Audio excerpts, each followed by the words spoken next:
we are running out of time, boys. One of the biggest tournaments ever is happening for this series is happening on the 20th of this month. Over like 600 people are playing.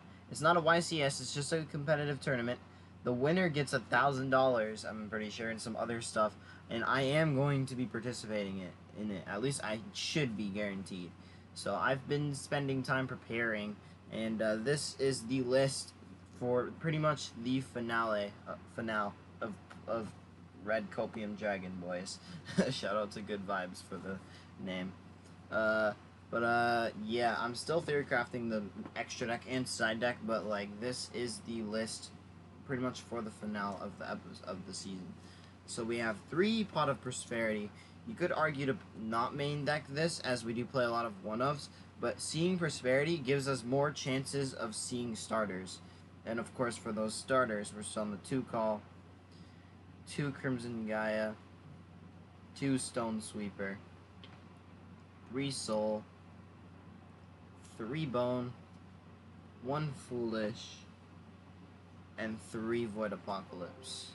Now, there are a couple things to consider, is that we're playing a lot of copies of Bone Archfiend, and yes, that is a good thing, obviously, because we want access to this card, but the problem with these amount of ratio starters is sometimes you open too many, so I feel like some could be cuttable, and ratios could be changed, like maybe go down to like 2 Apocalypse, cut the Stone Sweeper. There's like a bunch of things I'm considering for starter ratios, or maybe just cutting Prosperity and playing just like a smaller amount of starters.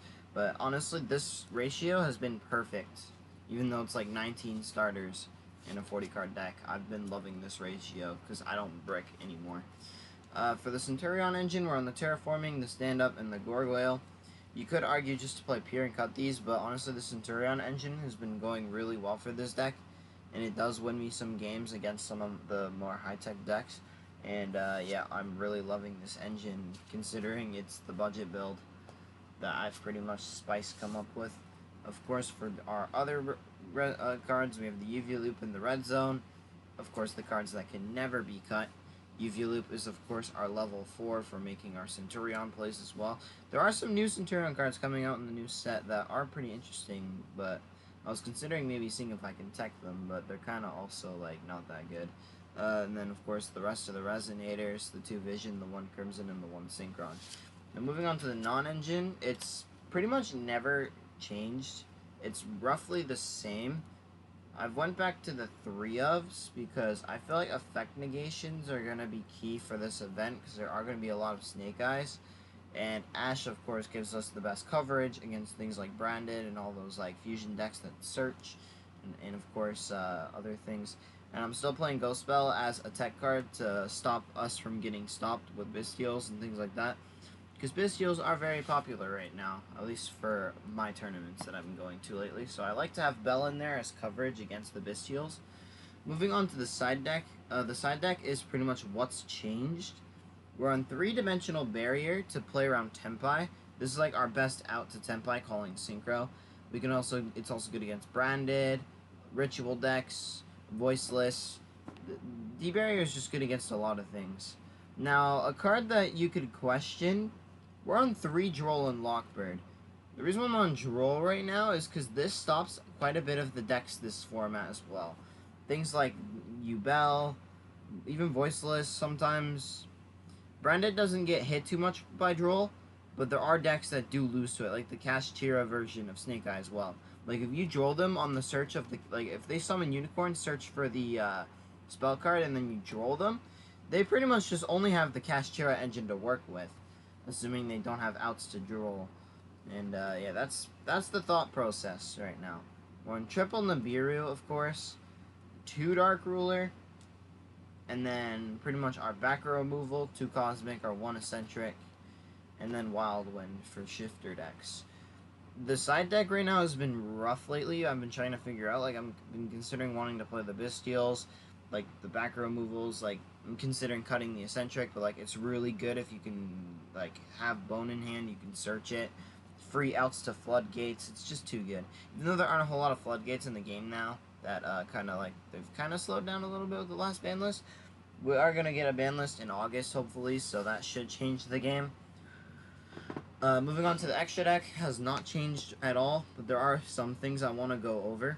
Red Rising, Q-Belt, Scarred, Red Dragon Archfiend, Scarlight, Abyss, Bane, Spatter, Supernova, Oxala, Legatia, Crimson Dragon, King Calamity, Trishula, Psychic, and Punisher. It's kind of hard to see because the camera angle's kind of rubbish.